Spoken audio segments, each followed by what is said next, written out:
السلام عليكم ورحمة الله وبركاته. الحمد لله رب العالمين. اللهم صل على محمد وعلى آل محمد كما صليت على إبراهيم وعلى آل إبراهيم وبارك على محمد وعلى آل محمد كما باركت على إبراهيم وعلى آل إبراهيم في العالمين إنك حميد مجيد. സൂറ ആല ഇംറാൻ 96 വരെ നമ്മൾ എടുത്തു പഠിച്ചു. 96 മുതൽ തന്നെ ഏതാനും ആയത്തുകൾ ഇൻഷാ അല്ലാഹ് നമ്മൾ നോക്കാം. അഊദു ബില്ലാഹി മിനശ് ശൈത്വാനിർ റജീം.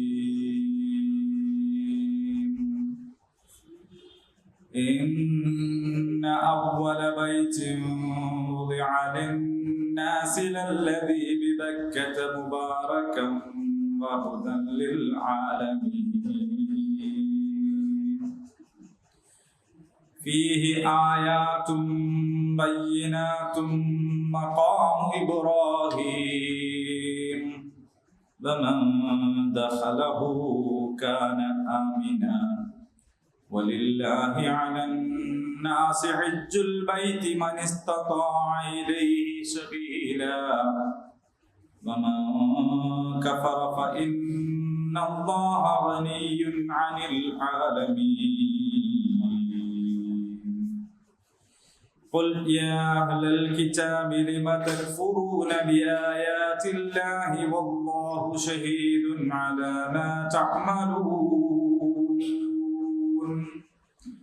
قل يا أهل الكتاب لم تصدون عن سبيل الله من آمن تبغونها عوجا وأنتم شهداء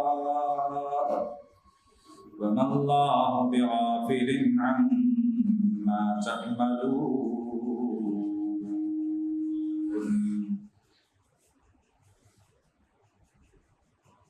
അപ്പോൾ കഴിഞ്ഞ ക്ലാസ്സിൽ ഖുൽ സ്വദഖല്ലാഹ് ഫത്തബിഉ മില്ലത ഇബ്രാഹീമ ഹനീഫ വമാ കാന മിനൽ മുശ്രിക്കീൻ.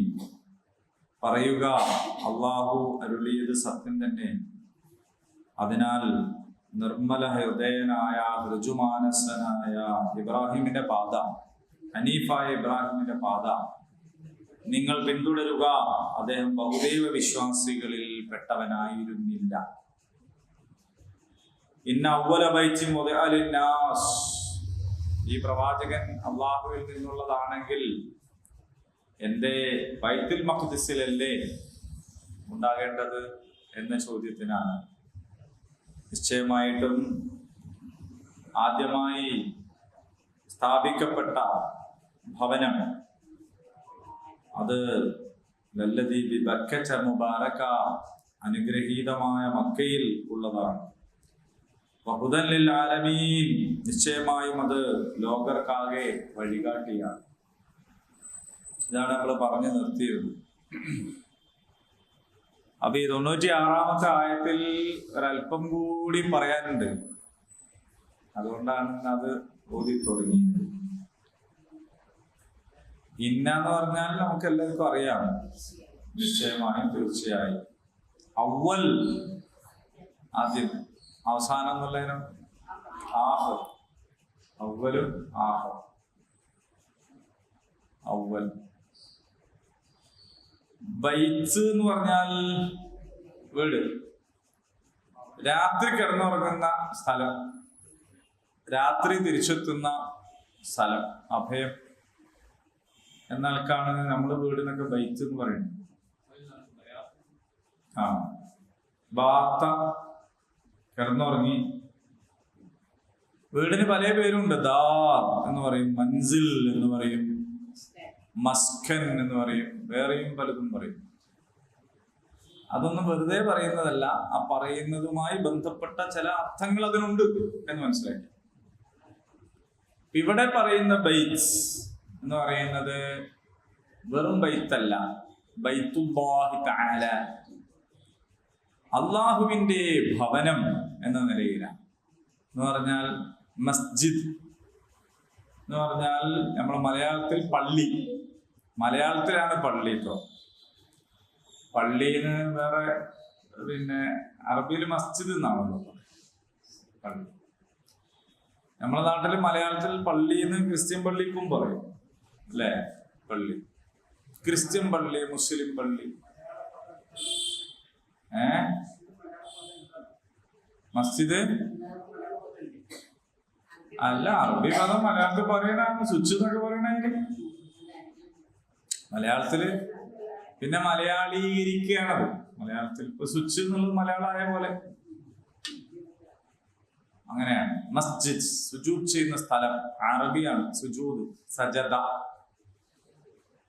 പള്ളി എന്ന് പറയുന്നത് ഒരു ബഹുമാനം വെച്ച് പറയണെന്ന് തോന്നുന്നുണ്ട്. അതുകൊണ്ടാണ് പള്ളി വേട്ട, പള്ളി പള്ളി ഉറക്കം, പള്ളിവാസൽ അങ്ങനെയൊക്കെ പറയും.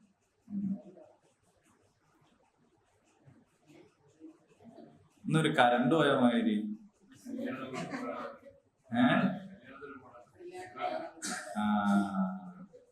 എവിടെങ്കിലും ഒന്ന് കല്യാണം ഉണ്ടായിരുന്നു, ബാക്കിയുള്ളവർക്ക് നിൽക്കല്ലേ. കല്യാണം വിളിക്കുമ്പോ പറയണം പ്ലാൻ ക്ലാസ് ഉണ്ട്, 9:30 വരാൻ കഴിയും. 9:30 കഴിഞ്ഞിട്ടുള്ള കല്യാണമാണ്. അപ്പൊ അങ്ങനെ വരുമ്പോ മഹലിലുള്ള ആളുകളൊക്കെ ഈ നിക്കാഹ് നിശ്ചയത്തിന് പോകുമ്പോ 9:30 ക്ലാസ് കഴിഞ്ഞിട്ട് വരുന്ന സമയം എന്ന് നിശ്ചയിക്കും. അങ്ങനെ നിശ്ചയിക്കണം. അങ്ങനെ നിശ്ചയിക്കണം.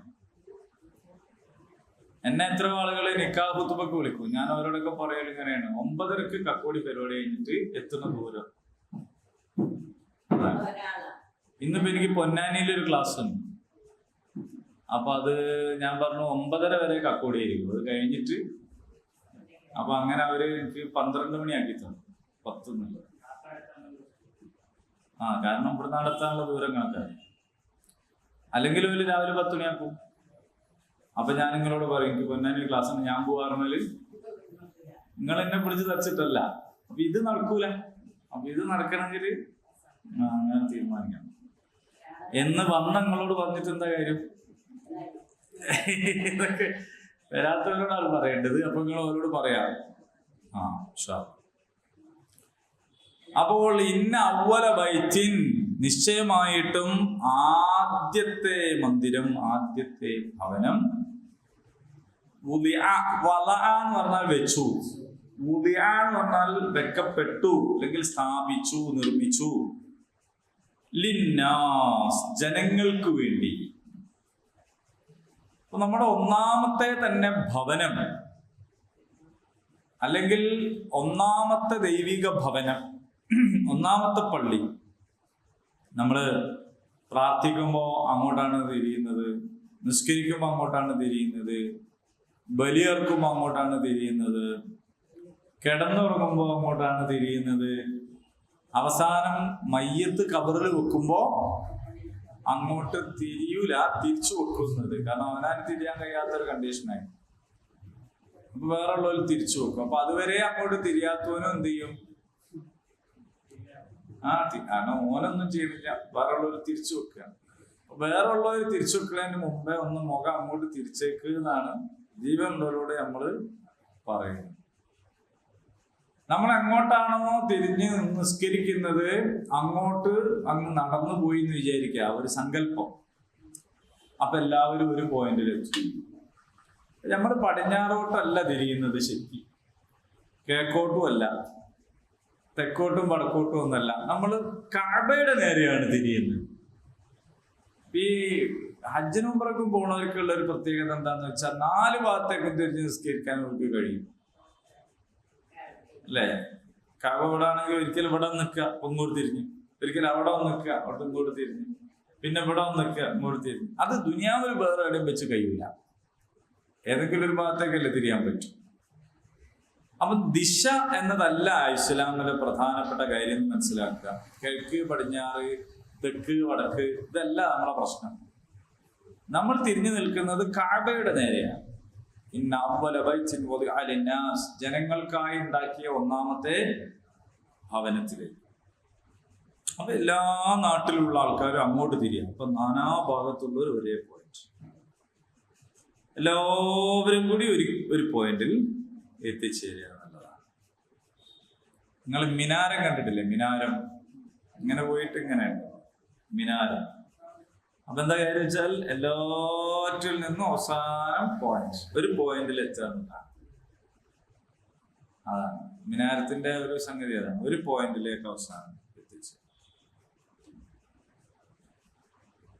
അപ്പൊ ആ പരിശുദ്ധമാക്കപ്പെട്ട കഅബ, അവിടേക്ക് തിരിച്ചു വെച്ച എല്ലാ പള്ളികളുടെയും, ആ കഅബയുടെ നേരെയാണ് നമ്മുടെ എല്ലാ പള്ളികളുടെയും മിഹ്റാബ് വെച്ചിട്ടുണ്ടാവുക. എല്ലാ പള്ളികളുടെയും അടിസ്ഥാനപരമായ ഒരു സംഗതി ലിന്നാസ്, ജനങ്ങൾക്ക് എന്നതാണ്. ഇബ്രാഹിം അലൈഹിസ്സലാം പള്ളി ഉണ്ടാക്കിയിട്ട് നടത്തിയ ആദ്യത്തെ പ്രാർത്ഥന, ആ പ്രാർത്ഥനയിൽ പറയുന്നത് എന്താണ്? ബലദൻ ആമിന, അല്ലെ? അതേപോലെ തന്നെ മസാബത്തൻ ലിന്നാസി വ അംന,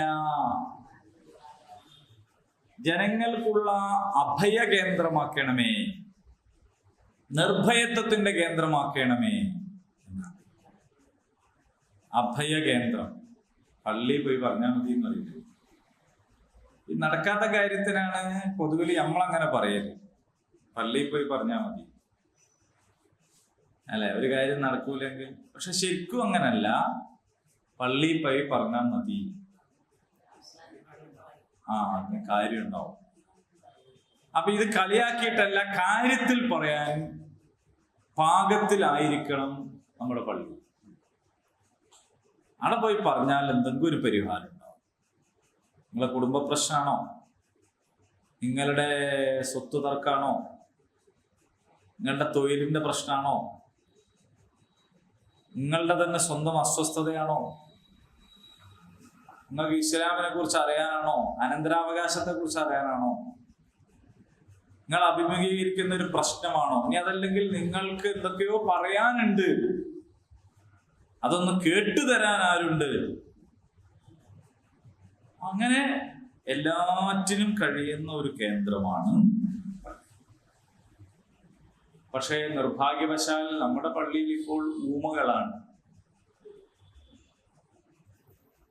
ഓൽക്കൊന്നും ഉണ്ടാൻ കഴിയില്ല, കാരണം ഓർക്ക് ബംഗാളി അറിയുള്ളൂ.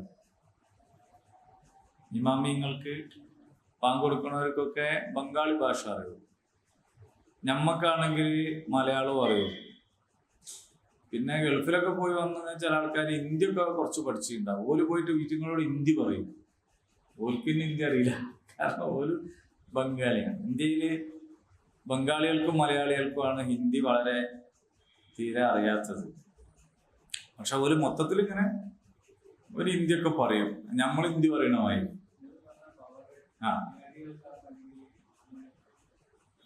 പള്ളിയിൽ ആരുണ്ടാവുക?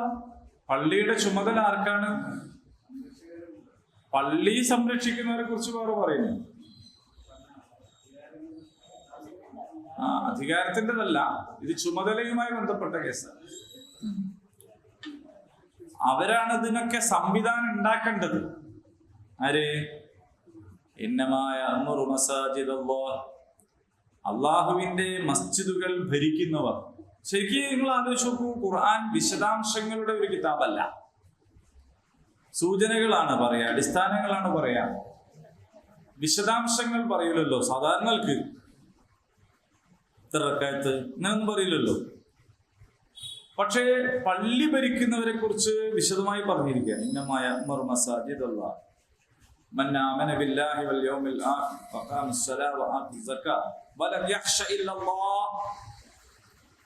അല്ലാഹുവിൽ വിശ്വസിക്കുന്നവർ, അന്ത്യദിനത്തിൽ വിശ്വസിക്കുന്നവര്, നമസ്കാരം നിലനിർത്തുന്നവർ, സക്കാത്ത് നൽകുന്നവർ, വലം യഖ്ശ ഇല്ലല്ലാഹ്, അല്ലാഹുവിനല്ലാണ്ട് വേറെ ഒന്നിനെയും പേടിക്കാത്തവർ. ആരെങ്കിലും ഒന്ന് കണ്ണെത്തുമ്പോഴേക്ക് പേടിക്കരുത്, ആരുടെയും പ്രലോഭനത്തിൽ വീഴരുത്, ആരെങ്കിലും പ്രകോപിച്ചാൽ അതിൽ വീണു പോയരുത്. ജനങ്ങൾ അന്നാസു അജ്നാസു, ജനങ്ങൾ പലജാതിയാണ്, പലജാതി ജനങ്ങൾ പലതും പറയും. അപ്പൊ അതിലൊന്നും എന്താവാൻ പാടില്ല എന്ന് വെച്ചാൽ ഭാരവാഹികൾ വീണു പോകാൻ പാടില്ല, സങ്കടവും വരാൻ പാടില്ല, മിതാവേശം ഉണ്ടാവാൻ പാടില്ല. അവര് വളരെ സ്റ്റേബിളായിട്ട് ഇങ്ങനെ നിൽക്കണം.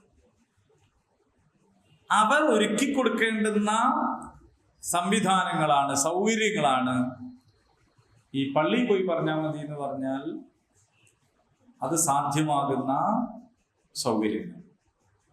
അതിലേറ്റവും പ്രധാനം അവിടുത്തെ ഇമാമും അവിടുത്തെ മുഅദ്ദിനും ഒക്കെയാണ്. കാരണം അവരാണ് എപ്പോഴും പള്ളിയിൽ ഉണ്ടാവുക. പക്ഷെ അവരുടെ സ്ഥിതിയാണ് ഇപ്പൊ ഞാൻ ഈ പറഞ്ഞത്. അവർക്ക് മിണ്ടാൻ കഴിയുന്നില്ല. കാരണം അവർ പറഞ്ഞാൽ നമുക്ക് മനസ്സിലാവില്ല, നമ്മൾ പറയണവർക്ക് മനസ്സിലാവില്ല. പിന്നെ കഷ്ടപ്പെട്ട് ചിലപ്പോ സഫ് ശരിയാക്കൂ എന്നൊക്കെ പഠിച്ചു വെച്ചിട്ടുണ്ടാവും. അതോര് പറയും. എങ്ങനെയാ ശരിയാക്കേണ്ടതെന്ന് ചോദിച്ചാൽ പറഞ്ഞുതരാൻ നമുക്കറിയില്ല. അങ്ങനെ ഓരോ ഭാഷ വേറെയാണ്, നമ്മുടെ ഭാഷ വേറെ. നമ്മൾ സാധാരണ എല്ലാ കാര്യത്തിലും ഭയങ്കരമായ ഫിഖ്ഹൊക്കെ നോക്കുന്ന ആൾക്കാരാണ്. പരിശുദ്ധ ദീനുൽ ഇസ്ലാമിൽ ഏതെങ്കിലും ഒരു കാലത്ത് മൗമൂമിങ്ങളെ ഭാഷ അറിയാത്തൊരു ഇമാം ഓൽക്ക് ഉണ്ടായിട്ടുണ്ടോ എന്നുള്ള കാര്യത്തിൽ ആരും ചർച്ച ചെയ്യുന്നില്ല. നമ്മളിപ്പോ ഈ ഖുതുബയൊക്കെ മലയാളത്തിലാക്കണം എന്ന് പറയുന്നത് എന്തിനാണ്? മനസ്സിലാവണം എന്ന് വെച്ചാൽ മനുഷ്യന്മാർക്ക് മനസ്സിലാവണം പറയണം എന്നുള്ളതുകൊണ്ടാണ് ഖുതുബ മലയാളത്തിലാക്കുന്നത്, അല്ലേ? പക്ഷെ ഇതിപ്പോ എന്താന്ന് മനസ്സിലാവണില്ല. ഇതിപ്പോ എന്താണ് ഇങ്ങനെ ക്ലീൻ ചെയ്യാനാണെങ്കിൽ ഓക്കെ, കാരണം ഓല് നമ്മളായിട്ട് കമ്മ്യൂണിക്കേറ്റ് ചെയ്യേണ്ട കാര്യമില്ല. ഓല് ക്ലീൻ ചെയ്ത് പോലെ പണിയെടുത്താൽ മതി. ഇമാം നിൽക്കുന്നിടത്ത് അവിടുത്തെ ഇമാം ആരാണ്, എന്താ? ഇനിയിപ്പോ ബംഗാളികളെ കൊണ്ട് ഖുതുബയും കൂടി പറയിപ്പിക്കാനുള്ള ഒരു ശ്രമം നടത്തുന്നുണ്ടോ അതും അറിയില്ല. കാരണം ഇറ്റുകൾ ലീവാക്കൂല. അതാണ് ഏറ്റവും വലിയ ഗുണം. കമ്മിറ്റിക്കാർ പറയണെന്ന് വെച്ചാൽ തലവേദന ഇല്ല.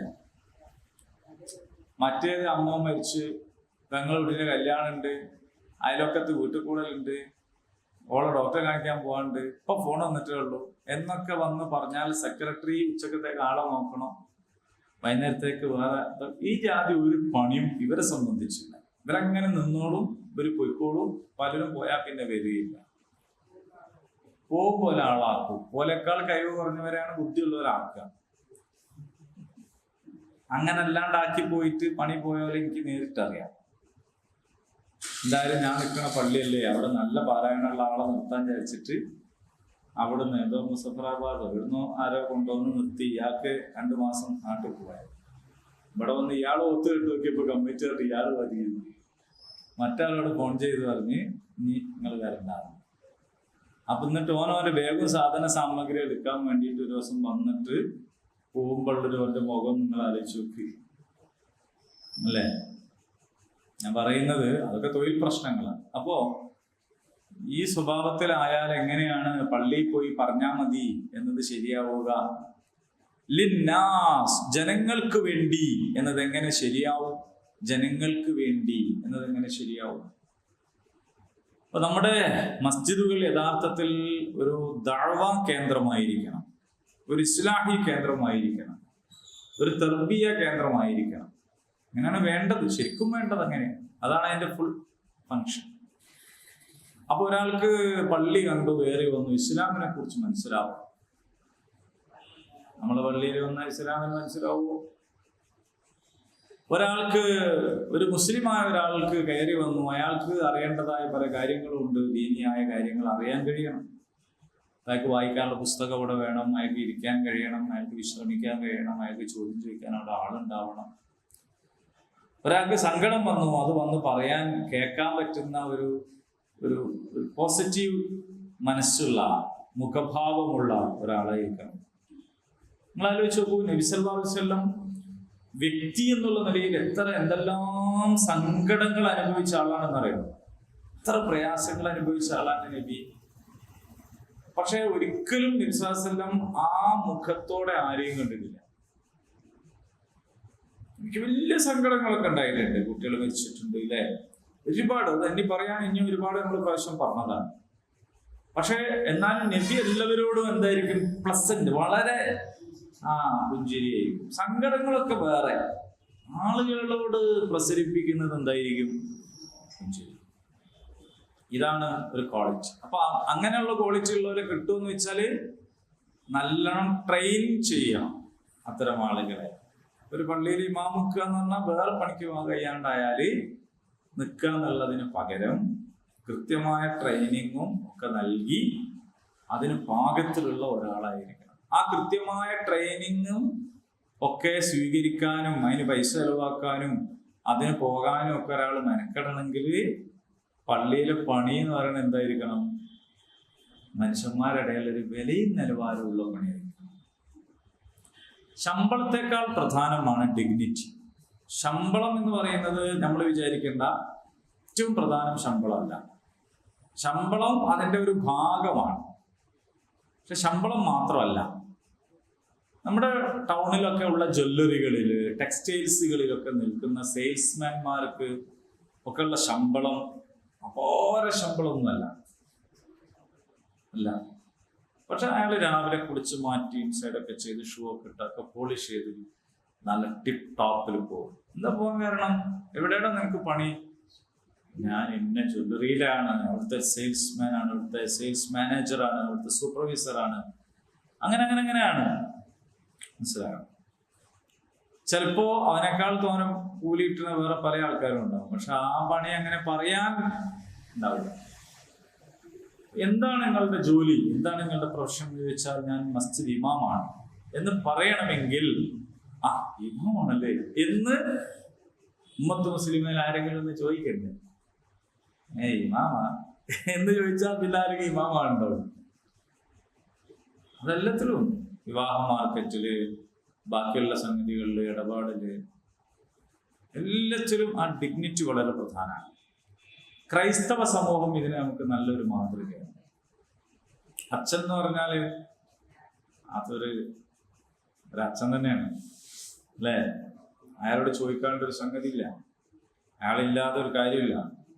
അയാളെ വലിയ നീളം കുപ്പായൊക്കെ ഇട്ട് ഇങ്ങനെ വരുന്നത് കണ്ടാൽ എല്ലാവരും എന്ത് ചെയ്യും? വേഗം എണീറ്റ്. നമ്മൾ ഉസ്താദ് നീളം കുപ്പായിട്ട് വന്ന് എന്ന് ചോദിച്ചു. രണ്ടും കുപ്പായത്തിന് നീളമില്ലാത്തല്ല പ്രശ്നം, കുപ്പായത്തിന് നീളമില്ലാത്തതല്ല, വെള്ള നിറമില്ലാത്തതല്ല അല്ലേ? അവര് കുപ്പായത്തിന്റെ മുകളിൽ വലിച്ചിട്ടു ചിലപ്പോ. ഏത് ഇൻസൈഡല്ല, മറ്റേ വലിയ നീള കുപ്പായത്തിന് അതൊന്നും പ്രശ്നമില്ല. അപ്പൊ എന്താ കാര്യം എന്ന് വെച്ചാൽ ഓല കയ്യിലും തസ്ബീമാലുണ്ടാവും, ഓലും തൊപ്പിയിട്ടുണ്ടാവും, ഓലും താടി നീട്ടിണ്ടാവും. അപ്പൊ പ്രശ്നം എന്താണ്? തൊപ്പിയും താടിയും തലക്കെട്ടും കുപ്പായമൊന്നുമല്ല, നമ്മൾ ഓരോരുത്തരെയും എവിടെ വെക്കുന്നു എന്നതൊരു പ്രശ്നമാണ്. അതില് മുമ്പുള്ളവരൊക്കെ കുറച്ചും കൂടി മുന്നോട്ട് പോയിരുന്നു. നമ്മുടെ പ്രായം നോക്കിയിട്ടല്ല അവരോട് പെരുമാറേണ്ടത്.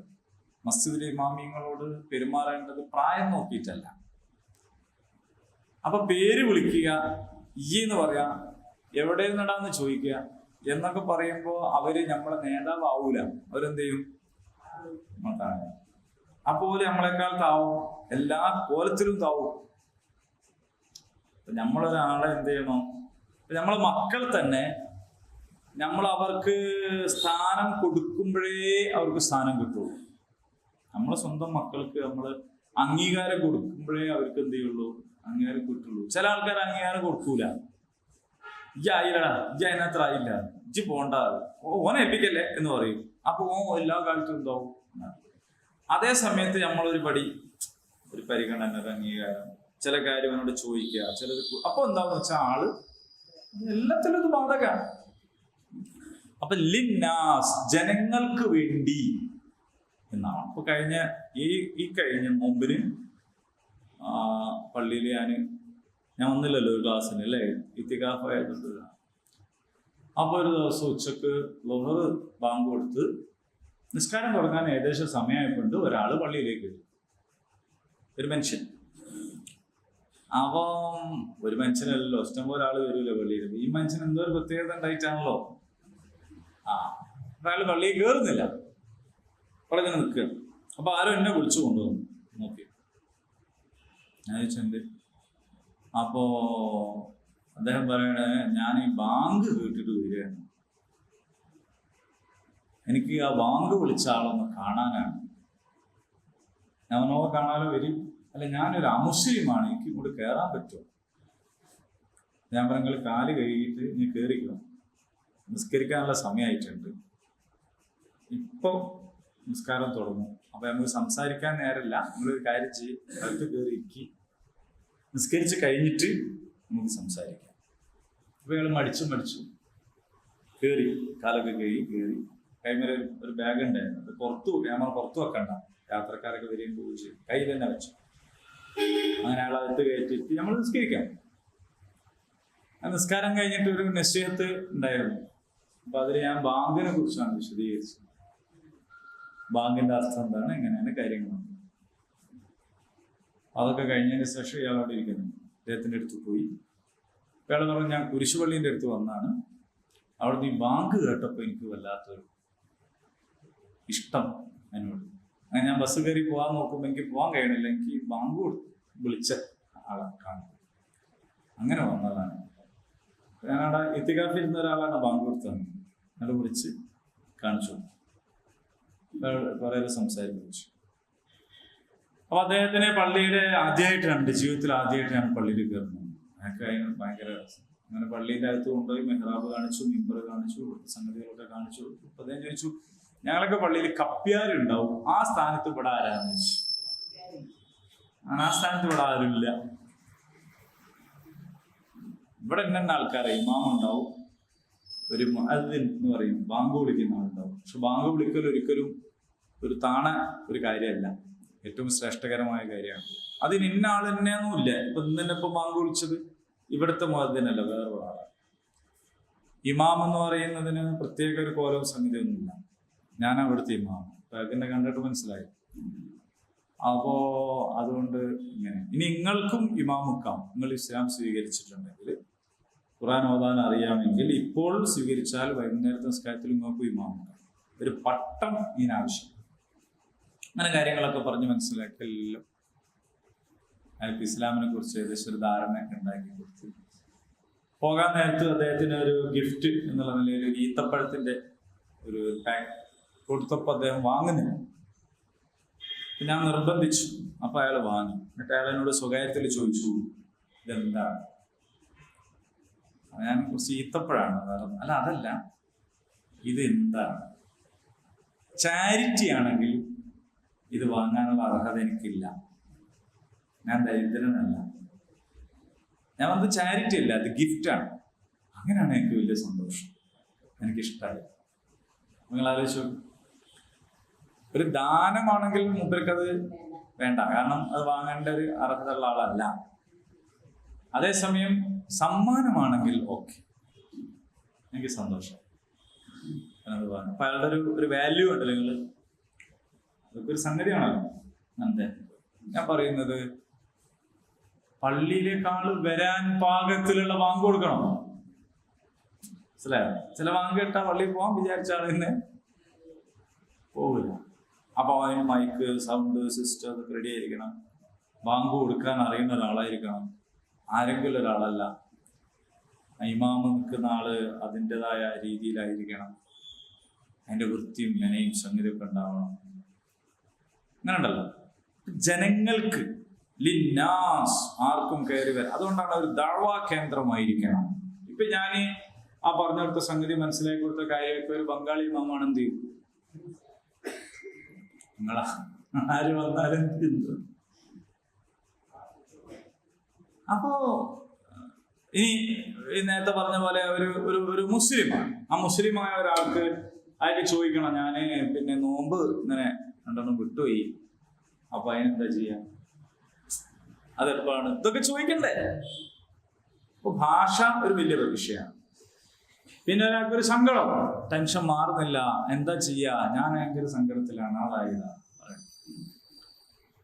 അപ്പൊ ലിന്നാസ്, ജനങ്ങൾക്ക് വേണ്ടിയുള്ളതാണ് ഭവനം. നാട്ടിലുള്ള മൊത്തം പള്ളിയും എന്തായിരിക്കണം, ആ സ്വഭാവം. അപ്പൊ പള്ളി കഅബക്ക് നേരെ തിരിച്ചു വെച്ചിരിക്കുന്നു എന്ന് പറഞ്ഞാൽ അത് അതിന്റെ ദിശ മാത്രമല്ല, അതിന്റെ കോൺസെപ്റ്റ് തന്നെ എന്തായിരിക്കണം, ഇങ്ങനെ. ഞാൻ പടച്ചമ്പുരാനോട് പറയും, കക്കോടിയിൽ ഖുർആൻ ക്ലാസ്സിന് വന്ന മതില് സെക്രട്ടറി ഉൾപ്പെടെ ഉള്ള എല്ലാവരോടും ഞാൻ ഇത് പറഞ്ഞിട്ടുണ്ട്. അപ്പോ എന്റെ ബാധ്യത ഞാൻ പൂർത്തീകരിച്ചിട്ടുണ്ട് എന്ന് പിന്നാരോട് പറയാനും അതാ. അപ്പൊ നിങ്ങളൊക്കെ അതിന് സാക്ഷികളാണ്. ആ പ്രസിഡന്റിനോട് നിങ്ങൾ പറഞ്ഞാൽ മതി. ഞാൻ വിചാരിച്ചു തെരഞ്ഞെടുപ്പ് കഴിഞ്ഞാൽ പ്രസിഡന്റ് ഫ്രീ ആവും.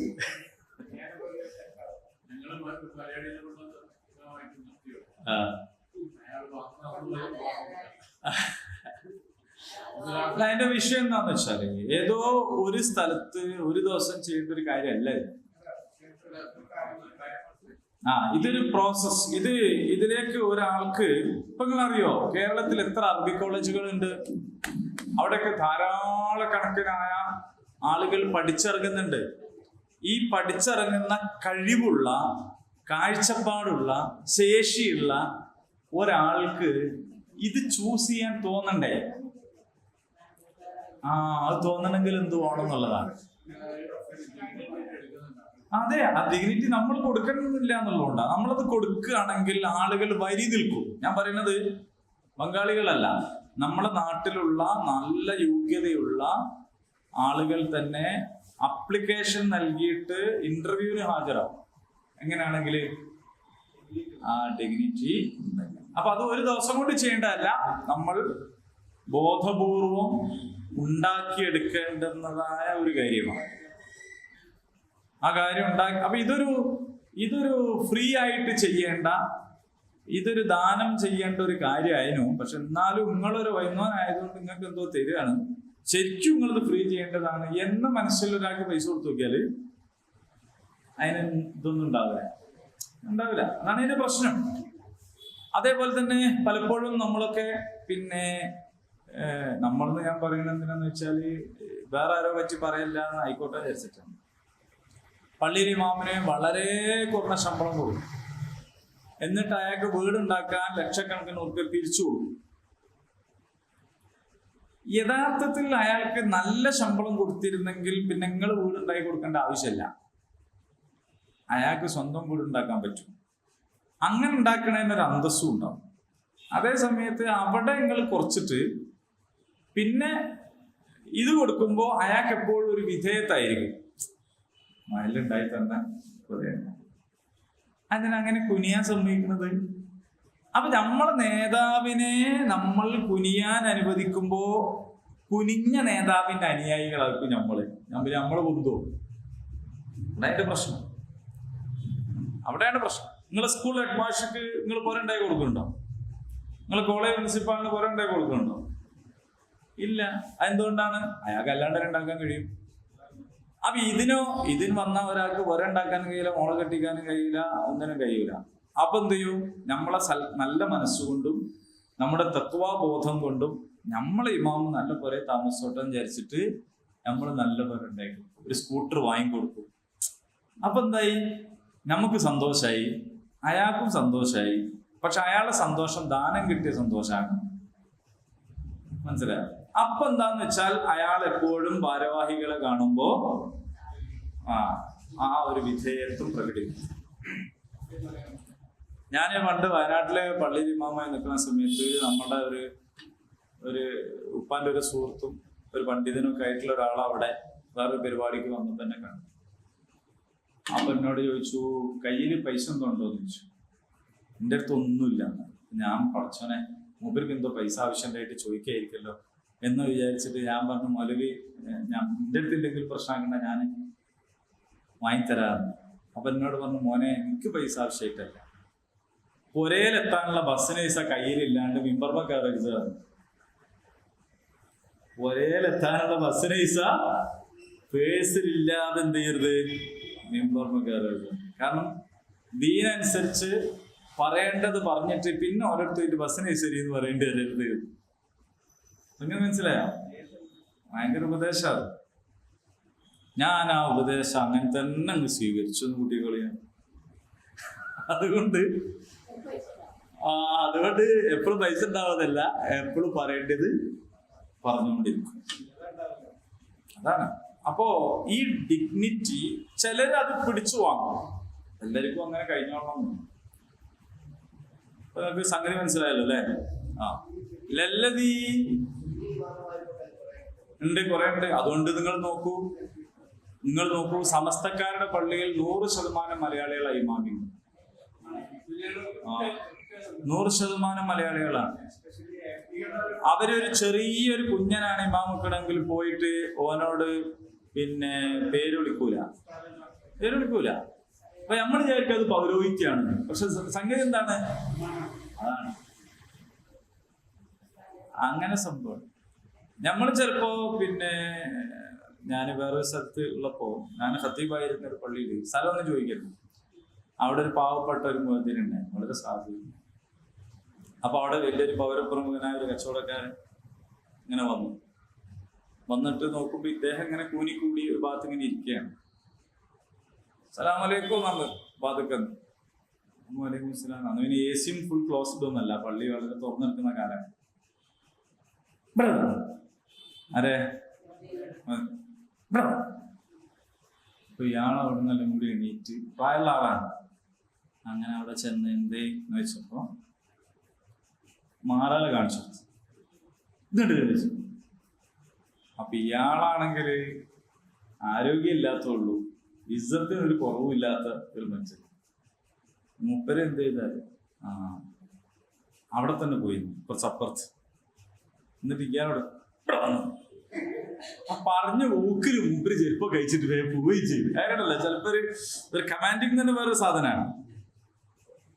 ചൂലാണിച്ചു എടുത്ത് തട്ടിക്കള്, എടുത്ത് തട്ടിക്കള എന്നോട് പ്രശ്നം നിൽക്കൂല. ഉടനെ ഇയാൾക്ക് മറ്റേത് കയറി. ഇയാളന്ന് അതിനെ നിങ്ങൾക്ക് ശമ്പളം തരുന്നത് എന്ന് വെച്ചു. അപ്പൊ ഇയാളുടെ മറുപടി, എനിക്ക് തരുന്നതിനേക്കാട്ടിൽ 500 അധികം ഞാൻ തരാം, നിങ്ങൾ ഇവിടെ പോയി. എനിക്ക് നിങ്ങൾ തരുന്നതിനേക്കാൾ 500 അധികം ഞാൻ തരും, നിങ്ങൾ ഇവിടെ വെക്കുമെന്ന് വെച്ചു. അപ്പൊ അയാൾക്കെല്ലാം കൂടി ദേഷ്യം പിടിച്ച ആളവിടെ പോയി. ഞാൻ പറഞ്ഞത് ഒരൊറ്റ ദിവസം ഉണ്ടായ ഒരു ചെറിയൊരു സംഭവമാണ്.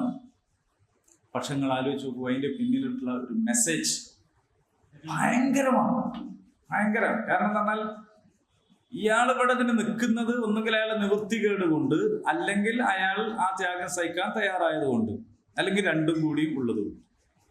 മറ്റേ ആൾ ശമ്പളം കൊടുക്കുമ്പോൾ അയാൾക്ക് ഉണ്ടാകുന്ന ഒരു സംഗതി, ആ ശമ്പളം കൊടുക്കുന്ന ആൾ അതുകൊണ്ടാണ് ചോദിച്ചു അതിന് അങ്ങനെ ശമ്പളം തരുന്നു. അപ്പൊ ഉടനെ ഇയാൾ ഇസ്സത്തുള്ള ആളായതുകൊണ്ടും ഇയാൾക്ക് അതിനുള്ള കരുത്തുള്ളത് കൊണ്ടാണ് ഇയാൾ പറഞ്ഞത്, എനിക്ക് നിങ്ങൾ തരുന്നതിൽ 500 അധികം. 500 എന്ന് പറഞ്ഞാൽ ചെറിയ സംഖ്യ അല്ല, ആകെ 500,000 കൊടുക്കുന്ന സമയത്ത് 500 അധികം ഞാൻ തരാം, ഇവിടെ തോന്നിച്ചു.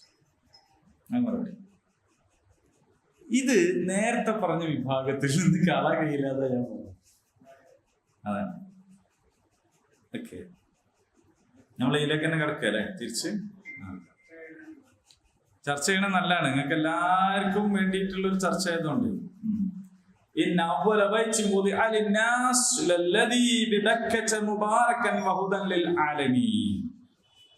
ലോകർക്കാകെ വഴികാട്ടിയാണ്. ഇനി ആ കഅബാലയത്തെ സംബന്ധിച്ച് പ്രത്യേകമായി പറയാം, ഫീഹി അതിലുണ്ട് ആയാത്തും ബയ്യിനാത്ത്, വ്യക്തമായിട്ടുള്ള അടയാളങ്ങൾ, ദൃഷ്ടാന്തങ്ങൾ അതിലുണ്ട്. ആയത്ത് എന്ന് പറഞ്ഞാൽ അടയാളം, ചിഹ്നം. മഖാമു ഇബ്രാഹിം, ഇബ്രാഹിം മഖാമുണ്ട്. ശരി. ഇപ്പൊ മടവൂര് മാത്രമല്ല മഖാമുള്ളത്, മഖാം എവിടെ ഉണ്ട്? മക്കത്തന്നെ മഖാമുണ്ട്. ഇപ്പൊ മനസ്സിലായില്ലേ? എന്ത് മനസ്സിലായി? ഒന്നും മനസ്സിലായില്ല എന്ന് മനസ്സിലായി. അങ്ങനെ രണ്ടാള് പീഡക്കൊലയിൽ ഇരുന്നിട്ട് തർക്കം കൂടിക്കൊണ്ടിരിക്കുമ്പോ പറഞ്ഞു ബറാത്തൊന്നും ഇല്ല. അപ്പൊ മറ്റാള് ഖുർആനിൽ തന്നെ ഉണ്ട്. ഖുർആനിലോ? ഖുർആനിൽ ബറാത്തുണ്ട് എന്ന പോലെ ഇതിനെ തെറ്റിദ്ധരിക്കുന്നവർ ഉണ്ട്. ഇത് ഞാൻ പറഞ്ഞത് ഒരു തമാശക്ക് പറഞ്ഞതല്ല, ശരിക്കും തന്നെ ഈ മഖാം ഇബ്രാഹിം എന്ന് പറഞ്ഞാൽ ഇബ്രാഹിം നബിന്റെ ഖബറാണ് എന്ന് വിചാരിക്കുന്ന ആളുകളുണ്ട്. ഹിജ്ർ ഇസ്മായിൽ എന്ന് പറയുന്നിടത്താണ്, അവിടെ ഒരു മക്ബറയാണ് എന്ന് വിചാരിക്കുന്നവരുണ്ട്. ഇതൊക്കെ നമ്മളെ കൂടെ വരുന്ന ആജിമാരിൽ നിന്ന് കിട്ടുന്ന ആ പ്രതികരണത്തിൽ നിന്നാണ് നമുക്ക് മനസ്സിലാവുന്നത്. ചിലരത് അങ്ങനെ വിചാരിക്കുന്നു. പക്ഷെ യഥാർത്ഥത്തിൽ മഖാം എന്നതുകൊണ്ട് നിന്ന സ്ഥലം എന്നാണ് പണ്ഡിതന്മാര് പറയുന്നത്. രണ്ട് നൽകുക, ഒന്ന് കഅബ നിർമ്മാണത്തിന് കയറി നിന്ന സ്ഥലം, ആ ഒരു കല്ല്. അതേസമയം പിന്നെ വേറൊരു അഭിപ്രായത്തിലുള്ളത് ഇബ്രാഹിം അലൈഹിസ്സലാമും ഹാജർ റളിയല്ലാഹു അൻഹയും ഒക്കെ താമസിച്ചിരുന്ന സ്ഥലം എന്ന് പറയുന്നത് മഖാം എന്നുള്ളത് കൊണ്ട് അതാണ് ഉദ്ദേശിക്കുന്നത്. മാത്രമല്ല ഈ മഖാം എന്ന് പറഞ്ഞാൽ മെമ്മറി, അതായത് ഒരു ഓർമ്മ സ്ഥലം. ഇപ്പോ നമ്മളെ കടപ്പുറത്തില്ലേ ഗാന്ധി വന്ന് പ്രസംഗിച്ച സ്ഥലം, അല്ലേ? അതൊരു മക്കാമ് ഗാന്ധി എന്ന് വേണമെങ്കിൽ പറയും. കാരണം അദ്ദേഹം വന്ന് നിന്നപ്പോൾ അതൊരു ഒരു ഓർമ്മ എന്ന നിലയ്ക്ക് അങ്ങനെ നമ്മൾ സഞ്ചാരത്തിനിടയിൽ അങ്ങനെ ധാരാളം മക്കാബുകൾ കാണാൻ പറ്റും. അപ്പൊ നമ്മൾ വിചാരിക്കും ഒരാൾക്ക് തന്നെ 2-3 ഖബറുകൾ ഉണ്ട്. ഖബറല്ലത്, മക്കാം. മഖാം ഇബ്രാഹിം ഉണ്ട്.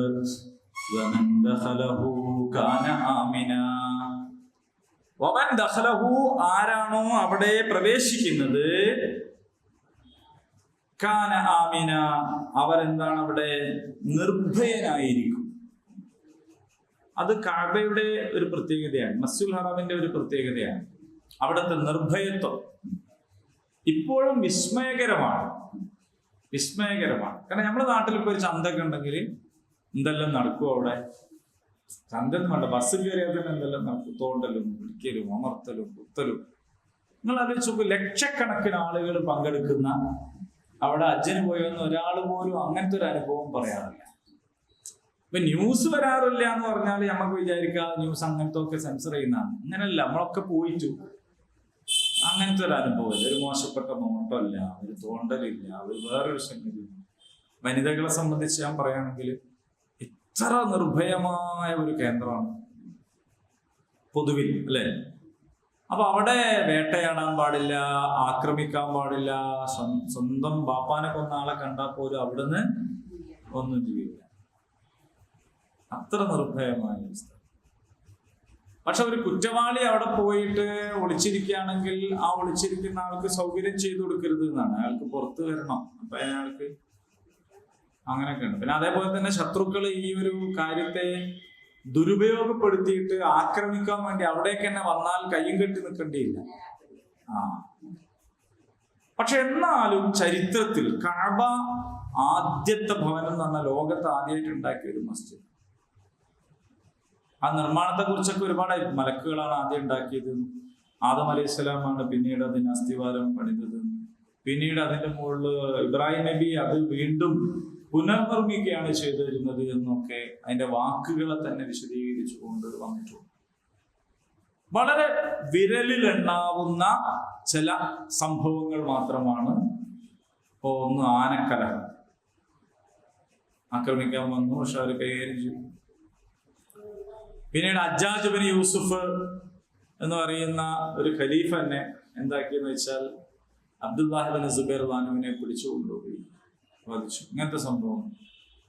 പിന്നീട് ഒരിക്കൽ ഈ സൗദിയിലെ തന്നെ ഒരു മിലിറ്റന്റ് തീവ്രവാദി ഗ്രൂപ്പ്, ഒരു വഹാബി തീവ്രവാദി മൂവ്മെന്റ് ഒരിക്കൽ അവിടെ ആക്രമണം നടത്തി. പിന്നെ ഒരിക്കൽ ഇറാനിൽ നിന്നെത്തിയ ചില ആൾക്കാർ ആക്രമണം, 4-5 ആൾക്കാർ മരിച്ചു. ഇങ്ങനെയൊക്കെ മൊത്തം പരിശോധിച്ചാൽ തന്നെ വിരലിലെണ്ണാവുന്ന ചില സംഭവങ്ങളാണ് അവിടെ നടന്നിട്ടുള്ളത്. അപ്പോ നിർഭയം തന്നെയാണ് അവിടെ നമുക്ക് അനുഭവത്തിലൂടെ മനസ്സിലാക്കാം. ഇനിയോ വലില്ലാഹി അലന്നാസി ഹജ്ജുൽ ബൈത്ത് മൻ ഇസ്തതാഅ ഇലൈഹി സബീല. വലില്ല, അള്ളാഹുവിനുണ്ട്, അല്ലെങ്കിൽ അള്ളാഹുവിനോട് ബാധ്യതയുണ്ട്, അലന്നാസ് മനുഷ്യർക്ക്, ഹജ്ജുൽ ബൈത്ത് ഹജ്ജ് നിർവഹിക്കുക. മൻ ഇസ്തതാഅ ഇലൈഹി സബീല, അവിടെ എത്തിപ്പെടാൻ കഴിവുള്ളവർക്ക്. ഈ കഴിവ് 3 എണ്ണാണ്. ഒന്ന് തടി, ഒന്ന് മുതല്, ഒന്ന് വഴി. തടിയാലും മുതലാലും വഴിയാലും. ആരോഗ്യം വേണം. ആരോഗ്യം ഉണ്ടാകുന്ന ആൾക്കാർക്കാണ് ഹജ്ജ് ചെയ്യാൻ പറ്റുള്ളൂ. ആരോഗ്യമില്ലാത്ത ആൾക്കാർക്ക് ഹജ്ജ് ചെയ്യാൻ കഴിയില്ല. മറ്റാരെങ്കിലും സഹായിച്ചാലൊക്കെ വളരെ പണിപ്പെട്ടും പ്രയാസപ്പെട്ടും ഒക്കെ ഒപ്പിച്ച് തീർക്കാമെന്ന് മാത്രമേ. പക്ഷെ അവർക്ക് ബാധ്യതയില്ല. ആരോഗ്യമുള്ളവർക്ക് ആ ബാധ്യത. പിന്നെ പൈസ വേണം. ഈ പൈസ അവിടെ ഇടാനല്ല. ചില ആൾക്കാർ അങ്ങനെ വിചാരിക്കുന്നത്, നിങ്ങൾക്ക് അവിടെ തോന്നെ പൈസ ഇടണമല്ലേ എന്നൊക്കെ ചോദിക്കുന്ന നമ്മുടെ സഹോദര സമുദായത്തിൽ ഒരു കാണിക്ക ഇടലാണ് എന്ന് വിചാരിച്ചിട്ട്. അവിടെ ഒരു കാണിക്കിടലല്ല.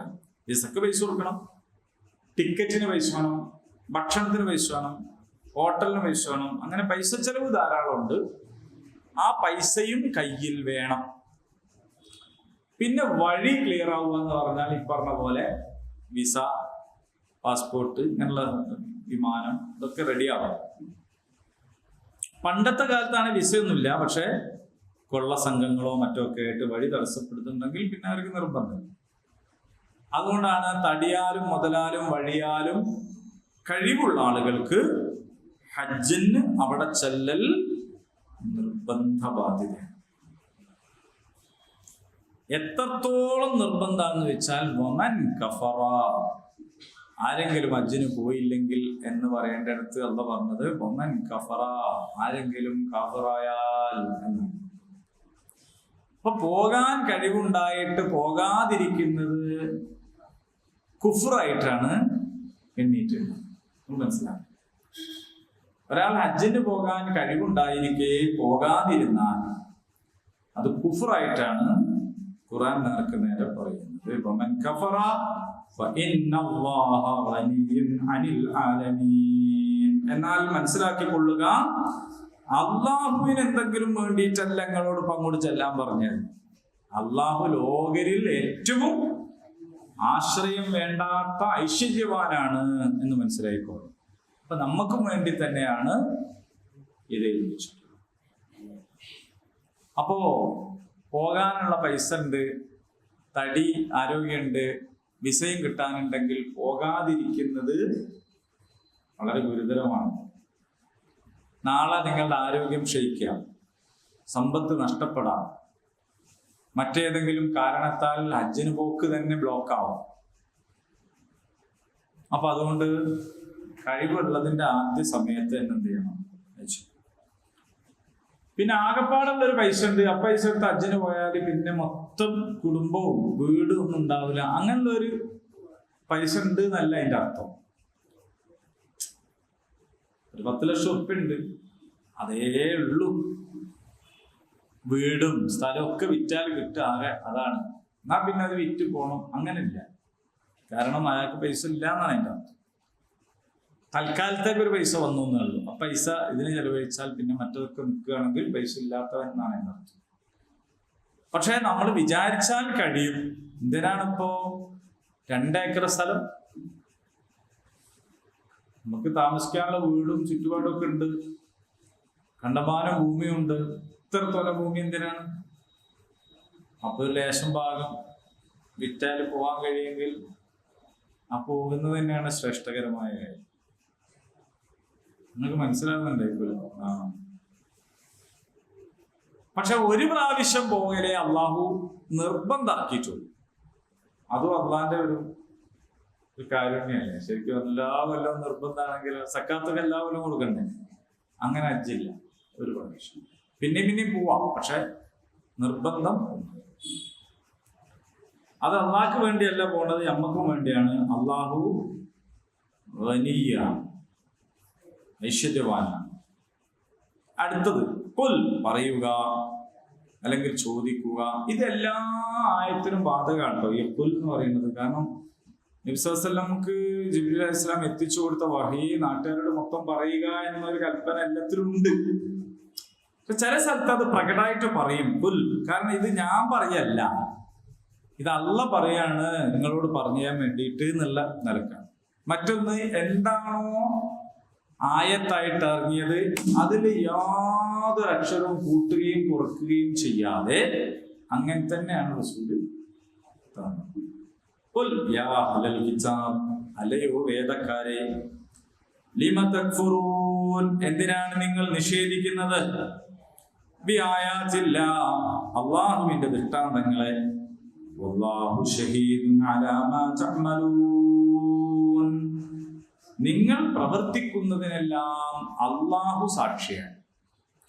ആരെങ്കിലും വേറെ പറഞ്ഞു കൊടുത്തിട്ടോ റിപ്പോർട്ട് ചെയ്തിട്ടോ ഒന്നും വേണ്ട. അള്ളാഹ് സ്വന്തം തന്നെ എന്താണ് നിങ്ങൾ പറയണേനും ശരി.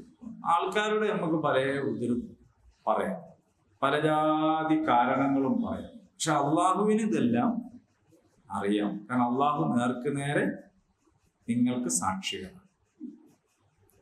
അപ്പൊ അവിടെ ഉണ്ടായിരുന്ന വേദക്കാരെ സംബന്ധിച്ചിടത്തോളം ശരിക്കും തന്നെ അവർക്ക് അറിയായിരുന്നു എന്ത്, ഇത് അള്ളാന്റെ ദൂതനാണെന്നും ഇബ്രാഹിമിന്റെ പാരമ്പര്യമാണെന്നും. ഇബ്രാഹിം എന്ന് പറഞ്ഞാൽ അവർ അബ്രഹാം എന്ന് പറയുന്ന ആ അബ്രഹാമിൻ ബലി അർപ്പിച്ച കാര്യമൊക്കെ ബൈബിളിൽ തന്നെ പറയുന്നുണ്ട്. പക്ഷെ ആ ബലി ബൈത്തുൽ മഖ്ദിസിലല്ല നടന്നത്, ഇവിടെയാണ് നടന്നത്. അവരെത്ര മൂടി വെച്ചിട്ടും വളച്ചു തിരിച്ച് പറയാനും വ്യാഖ്യാനിക്കാനും ശ്രമിച്ചിട്ടും അതിൽ നിന്ന് തന്നെ പ്രകടമാണ് മക്കത്തായിരുന്നു അത് ആ ബലി. അപ്പൊ അത് ഇബ്രാഹിം അലൈഹി ഇസ്ലാം മകൻ ഇസ്മായിൽ നബീനെയാണ് ബലിയർക്കാൻ പോയിരുന്നു. എല്ലാ കാര്യങ്ങളും വ്യക്തമാണെന്നിരിക്കെ, പ്രകടമാണെന്നിരിക്കെ എന്തിനാണ് പിന്നെ അത് നിങ്ങൾ നിഷേധിക്കാൻ പോകുന്നത്?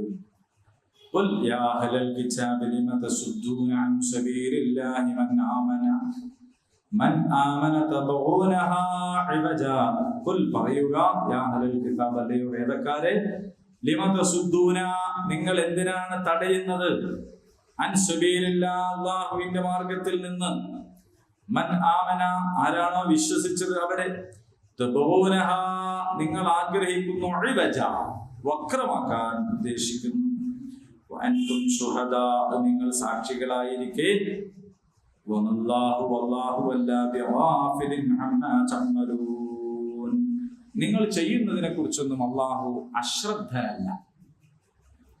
അപ്പൊ അവര് സ്വയം വിശ്വസിക്കുന്നില്ലെന്ന് മാത്രമല്ല, വിശ്വസിച്ചവരെ വക്രതയിൽ പെടുത്താൻ ശ്രമിക്കുകയും ചെയ്യുന്നു എന്നതാണ്.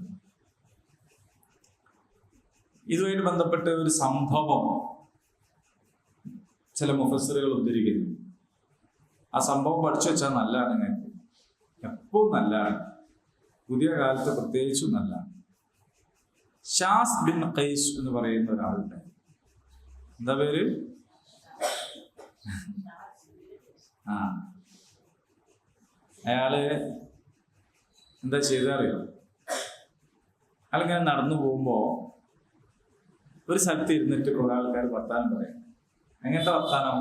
നല്ല സൗഹൃദമുള്ള വർത്താനം. അപ്പോ ആ സൗഹൃദമുള്ള വർത്താനം പറയുന്ന ആൾക്കാരെ മൂപ്പർ ഒന്നുകൂടി നോക്കി. അതാരാന്നറിയോ? ഔസ് ഗോത്രത്തിൽപ്പെട്ടവരും ഖസ്റജ് ഗോത്രത്തിൽപ്പെട്ടവരും ഉണ്ടായില്ലേ സൗഹൃദത്തിൽ വർത്താനം പറയും. ഈ ഔസ് ഖസ്റജ് ഗോത്രങ്ങൾ എന്ന് പറഞ്ഞാല് തമ്മിൽ കണ്ടലടിയും, ഒരു കാലത്ത് കണ്ടപ്പടിയും, എന്തെങ്കിലും ഒരു കാരണം പറഞ്ഞാൽ കൊല്ലങ്ങളോളം സംഘർഷത്തിലായി, അറിയപ്പെട്ട ശത്രുക്കളായി. നബി സല്ലല്ലാഹു അലൈഹി വസല്ലമാണ് അവരെന്താക്കിയത്? ആദർശത്തിന്റെ പേരിൽ ഒന്നാക്കി. നിങ്ങളെ ഗോത്രവും വ്യവസ്ഥയും സംഗതി കടക്കട്ടെ, നിങ്ങളെല്ലാവരും വരി, അല്ലഫ ബൈന ഖുലൂബിൽ മുഅ്മിനീൻ, മുഅ്മിനീങ്ങളുടെ ഹൃദയങ്ങൾ അല്ലാഹു എന്താക്കി? ഇണക്കി. അല്ലഫ, ഇണക്കി. അപ്പൊ അവരെ ഇണക്കി സഹോദരന്മാരാക്കി വിട്ടതാണ്. അങ്ങനെ ഈ സഹോദരന്മാർ ഇരുന്നിട്ടാണ് ഇങ്ങനെ ഇരുന്ന് വർത്താനം പറയണത്. അപ്പൊ ഇദ്ദേഹം ഒരാളെ വിളിച്ചിട്ട് ഈ ബുആസ് യുദ്ധത്തെ കുറിച്ച് ഓർമ്മയില്ലേ? ബുആസ് യുദ്ധം എന്ന് പറഞ്ഞാൽ ഔസ് ഖസ്റജ് ഗോത്രങ്ങൾ തമ്മിൽ നടത്തിയ ഘോര യുദ്ധമാണ്. അതിൽ ആരാ ജയിച്ചത് എന്ന് ചോദിച്ചാൽ രണ്ടു കൂട്ടരും അവകാശപ്പെടും, ഞങ്ങളാ ജയിച്ചത്, ഞങ്ങളാ ജയിച്ചത്. അപ്പൊ നമ്മളെ ചില സംവാദമൊക്കെ വാദപ്രതിവാദം, ഞങ്ങൾ ജയിച്ചു എന്നാകും. അപ്പൊ രണ്ടു കൂട്ടർക്കും പറയാൻ വീരകഥകൾ ധാരാളം. ഈ ഷാസ് ബിൻ ഖൈസ് മറ്റൊരാൾ പറഞ്ഞു, ആ ബുആസ് യുദ്ധത്തിന്റെ കഥയൊക്കെ ഒന്ന് പോയി പറഞ്ഞാറാണ് ഇരിക്കണ കൂട്ടത്തിൽ. അപ്പോ അദ്ദേഹം ഇങ്ങനെ പറയാൻ തുടങ്ങി, എന്തായാലും ഈ യുദ്ധം ഖസ്റജ് ഗോത്രം ഭയങ്കര സംഭവം തന്നെ. അപ്പൊ ഇത് അപ്പുറത്തിൽ മറ്റേ ഗോത്രല്ലേ, ഹൗസ് ഗോത്രത്തിലെ ആൾക്ക് കത്തുമല്ലോ, എന്ത് ഖസ്റജ് ഹൗസിൽ ഭയങ്കര സംഭവമല്ലേ, ഇന്ന ആൾക്കാർ എന്തായാലും. മറ്റേ ആള് അങ്ങനെ അങ്ങോട്ടും ഇങ്ങോട്ടും പറഞ്ഞു, കയ്യിന്ന് പോയി എന്ന് പറഞ്ഞാല് ഇവര് പഴയ ബുആസ് യുദ്ധത്തിന്റെ വീര കഥകൾ പറയാൻ തുടങ്ങി. അപ്പൊ അവിടെ സൗഹാർദ്ദത്തിൽ ഐക്യപ്പെട്ട് ഒന്നിച്ച് കഴിഞ്ഞിരുന്നവരെന്തായി? വേർതിരിഞ്ഞിട്ട് എന്നാ ഇറങ്ങിടാന്ന് പറഞ്ഞത്. അന്ന് മാത്രം എന്നും കഴിയുന്നതാണ്. അവിടെ ഒരു മൈതാനുണ്ട്, ആ മൈതാനത്തിലേക്ക് അവര് പോണു. എന്തിനാണ് അറിയാം? യുദ്ധം. ഇവരാരോ പാഞ്ഞു പോയി നബിനോട് പറഞ്ഞു. നബി ഉള്ള സമയമാണ്. വിശ്വാസെല്ലാം പാഞ്ഞു അവരുടെ ഇടയിൽ വന്ന് നിന്നിട്ട് പറഞ്ഞു, നിങ്ങൾ പിന്നെയും ജാഹിലിയത്തിലേക്ക് പോവാണോ? നിങ്ങൾ മനസ്സ് അണങ്ങിയതല്ലേ, നിങ്ങൾ ഇസ്ലാം നിങ്ങൾ ഒന്നിപ്പിച്ചതല്ലേ, നിങ്ങൾ ഒന്നല്ലേ, നമ്മളെല്ലാരും ഒന്നല്ലേ, നിങ്ങൾ എന്താ എങ്ങനെയെന്ന് ചോദിച്ചിട്ട് അവരെ യോജിപ്പിച്ചു. അപ്പൊ അവർക്ക് പഴയ കാര്യത്തിൽ പശ്ചാത്താപം തോന്നി, അതിനെ കെട്ടിപ്പിടിച്ചു, കരയാൻ തുടങ്ങി. അറബികൾക്ക് അങ്ങനെ ഒരു കാര്യമുണ്ട്, തെറ്റാണെന്ന് തോന്നിയാൽ അവർ ഉടനെ ആവും. നമ്മളെ മാതിരിയല്ല, ഭയങ്കര സ്നേഹം ഉമ്മക്കും ഒക്കെ ആയിട്ട് ഇതായിരിക്കും. അങ്ങനെ അവർ യോജിച്ചു. ഇതാണ് ഈ ചങ്ങാതി ചെയ്ത പണി. പഴയ കഥ പറഞ്ഞിട്ട് ഇപ്പൊ നമ്മൾ ഈ രാജ്യത്തിന്റെ പൊതു ശത്രുവിനെതിരെ നമ്മളെല്ലാവരും യോജിക്കണം, ഒന്നാവണം, ഐക്യപ്പെടണം എന്നൊക്കെ പറഞ്ഞ് നമ്മൾ നോമ്പും പെരുന്നാളൊക്കെ ഒന്നാക്കി പരമാവധി ഐക്യപ്പെട്ട് നമ്മളെല്ലാവരും കൂടി ഒന്നിച്ച് പലസ്തീൻ ഐക്യദാർഢ്യമൊക്കെ നടത്തി നമ്മളിങ്ങനെ ഇങ്ങനെ സന്തോഷത്തിൽ ഇങ്ങനെ പോകുമ്പോൾ ഒരുത്തം വന്നിട്ട് പറയും, കൊട്ടപ്പുറം സംവാദം ഓർമ്മ ഉണ്ടോ? തോറ്റു പോയതല്ലേ അന്ന്? ആരാ തോറ്റ കൊട്ടപ്പുറം സംവാദത്തിൽ? നിങ്ങൾ തന്നെയല്ലേ തോറ്റ്? അങ്ങോട്ടും ഇങ്ങോട്ടും. അതോടുകൂടി നമ്മളിപ്പോ ഒന്നിച്ചിരിക്കുകയാണെന്നും ഇസ്ലാമിന്റെ പേരിൽ നമ്മൾ യോജിച്ചു എന്നും നമ്മൾ ഒറ്റ സഫാണെന്നും നമ്മൾ ഒറ്റ അമീറിന്റെ കീഴിലാണ് ഹജ്ജ് ചെയ്തതെന്നും, ഹജ്ജ് ചെയ്യുമ്പോ ഷാഫിയോ മാലിക്കോ അനഫിയോ എന്നാലും നോക്കുമോ? ഒരുത്തം മാത്രം നിസ്കരിക്കില്ല. എന്താ മറ്റേ മതേവാ ഇങ്ങനെ ആരും പറയോ? അങ്ങനെ പറയണം, പിന്നെ ആളെ പോയിട്ട് കാര്യമുണ്ടോ? ഇല്ല. ഇവിടെ നമ്മൾ പെരുന്നാൾ കഴിക്കുമ്പോൾ പോലും ചില ആൾക്കാർ കണക്ക് നോക്കിയിട്ട്, ചില ആൾ ആകാശത്ത് നോക്കിയിട്ടൊക്കെയാണ്. അവിടെ അർഫയിൽ വെക്കാൻ നേരത്ത് എന്റെ കണക്ക് ഒത്തിയില്ല, ഞാൻ നാളെ വരില്ല അർഫയിൽ തരം പറയോ? ഇല്ല, അവിടെ എല്ലാവരും ഒന്നാണ്. അപ്പൊ ഒന്നിച്ച് കഴിയുന്ന അവസ്ഥയിൽ ഇങ്ങനെ നിൽക്കുമ്പോൾ ഒരേ തവാഫ് ചെയ്ത് ഒരേ ഹറമിൽ ഒരേ ഇമാമിന് നിസ്കരിച്ച് റൂമിൽ വന്ന് തിരിഞ്ഞിട്ട് പിന്നെ എന്ത് ചെയ്യാ? നിങ്ങളെ അക്കീദ ശരിയില്ല, നിങ്ങളെ തൗഹീദ് ശരിയില്ല, നിങ്ങളെ അക്കീദയിൽ പഴിച്ചുപോയി, മറ്റോ തൗഹീദ് ഒഴിവായിപ്പോയി, ഇപ്പം കാഫറായിപ്പോയി, മറ്റോ ഖുറാഫി, മറ്റോ മുബത്തദി. ഈ പണി ശരിക്ക് ആരാ എടുക്കണമെന്ന് വെച്ചാല് ഈ പറഞ്ഞ ഷാസ്ബിൻ കൈസുമാരെ പോലുള്ള ഒരു മോട്ടോർ സൈക്കിൾ എടുത്ത് വരുന്നത് കണ്ടാലും നിങ്ങൾ എന്ത് ചെയ്യണോ? ഓരോട് പറയണോ, കുഞ്ഞി പോലെ അവർക്കുള്ള സ്റ്റോപ്പ് ഇതല്ല, ഇഞ്ചി പൊയ്ക്കോ എന്ന് പറയണം. അങ്ങനെ പറയാനുള്ള ആപത് നമ്മൾ എന്ന് നേടുന്നോ അന്നാണ് നമുക്ക് അള്ളാന്റെ റസൂല് തന്ന ആ സ്നേഹവും ഐക്യവും ഒരുമയും ഉണ്ടാവുള്ളൂ. ഇല്ല, നമ്മൾ എന്തോ ഒരു ആവശ്യത്തിന് യോജിച്ചു, പൗരത്വം വന്നപ്പോ എല്ലാവരും കൂടി യോജിച്ചു, പൗരത്വ പ്രക്ഷോഭം നമ്മളെല്ലാവരും യോജിച്ചു, വഖഫ് ദാ കൊണ്ടുപോകണേന്ന് പറഞ്ഞപ്പോ എല്ലാവരും കൂടി യോജിച്ചു. അങ്ങനെ യോജിച്ചു നിൽക്കുമ്പോഴാണ് ഈ പറഞ്ഞ ചങ്ങായി വരിക, പഴയതൊക്കെ ഓർമ്മയാക്കുക. അപ്പോ ഈ സാഹചര്യം ഒരിക്കലും ഉണ്ടാവാൻ പാടില്ല. ഈ ആയത്തുമായി ബന്ധപ്പെട്ട് എന്തിനാണ് നിങ്ങൾ അള്ളാന്റെ മാർഗത്തിൽ നിന്ന് വിശ്വാസികളെ വക്രമാക്കാൻ ശ്രമിക്കുന്നത്? നിങ്ങൾ പ്രവർത്തിക്കുന്നതൊക്കെ അള്ളാഹ്ക്കറിയാം, അള്ളാഹു കാണുന്നുണ്ട് എന്നിരിക്കെ നിങ്ങൾ എന്തിനാണ് ഈ പണിയെടുക്കുന്നത് എന്ന് അള്ളാഹു ചോദിക്കാൻ വേണ്ടി പറഞ്ഞിരിക്കുകയാണ്. അപ്പോ ഹജ്ജിന് പോകുന്ന ആരെങ്കിലും ഉണ്ടോ? നമ്മുടെ ക്ലാസ്സിൽ നിന്ന് ആരെങ്കിലും ഉണ്ടോ പ്രാവശ്യം? നമ്മളെ മഹല്ലിൽ നിന്ന് തന്നെ രണ്ടാളുള്ളൂ അല്ലേ? അപ്പൊ അത്രയും കുറവാ പ്രാവശ്യം? കേട്ടെടുത്തോളൂ അല്ലേ? വളരെ കുറവാണല്ലോ അപ്പൊ പ്രാവശ്യം. മൊത്തത്തിൽ ആള് കുറവായിരിക്കും ഇവിടെ പോയാല്. കക്കോടിയിൽ നിന്ന് രണ്ടാളേ ഉള്ളൂ എന്ന് പറഞ്ഞാല് കക്കോടി പ്രധാനപ്പെട്ട ഒരു സ്ഥലല്ലേ? ഇൻഷാ അല്ലാഹ്. അപ്പോ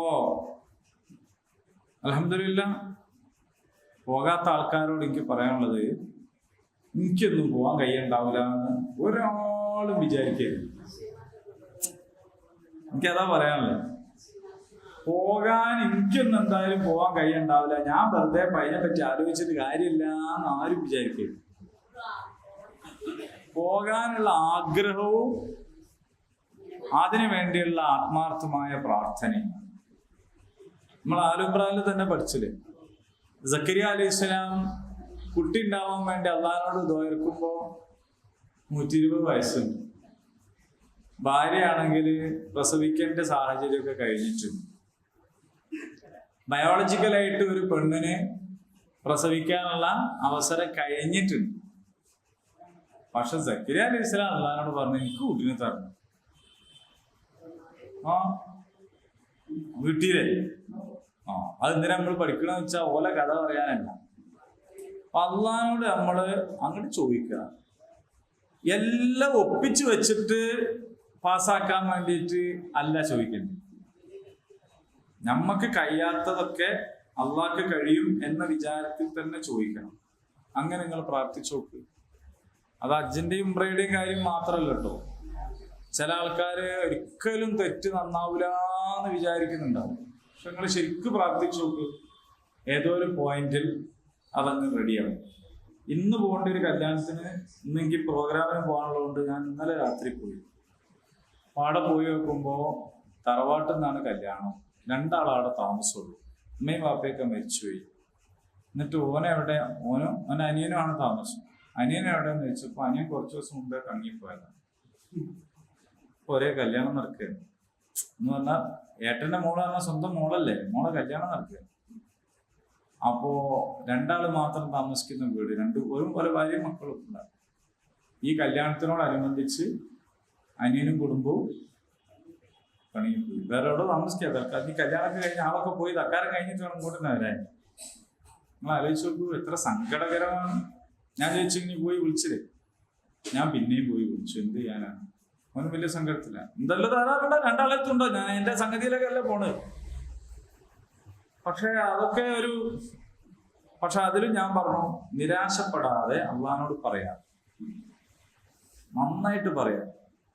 ചിലപ്പോ എന്റെ കല്യാണം നടക്കുമ്പോണ്ടാവും കുട്ടികളെ കൂട്ടിയിട്ട് ഇങ്ങനെ വരുന്ന് ഇപ്പോഴാ വരാൻ കണ്ട് എന്ന് ചോദിക്കരുത്. അത് ചോദിക്കരുത്. വന്നാ ഉടനെ എന്ത് ചെയ്യണം? സ്വീകരിക്കണം. ഉടനെ ഒരാൾ വന്ന് എപ്പോഴെങ്കിലും നമ്മോട് ചോദിച്ചു പോയി, അത് നിങ്ങളൊക്കെ പൊരുത്തപ്പെട്ടു, ഇപ്പോഴാ പൊരുത്തപ്പെടാന്ന് ചോദിക്കരുത്. പറഞ്ഞോ, ഉടനെ കെട്ടിപ്പിടിച്ച് എന്ത് ചെയ്യണം? സ്വീകരിച്ചേക്കണം. അങ്ങനെ അപ്പൊ അള്ളാഹുവിനോട് പ്രാർത്ഥിക്കുക, ചോദിക്കുക. അവന് തരാൻ പറ്റാത്ത ഒന്നും അള്ളാഹു അനുഗ്രഹിക്കുമാറാകട്ടെ. റബ്ബനാ ആതിനാ ഫിദ്ദുനിയാ ഹസന വഫിൽ ആഖിറതി ഹസനത വഖിനാ അദാബന്നാർ. ആമീൻ. അൽഹംദുലില്ലാഹി റബ്ബിൽ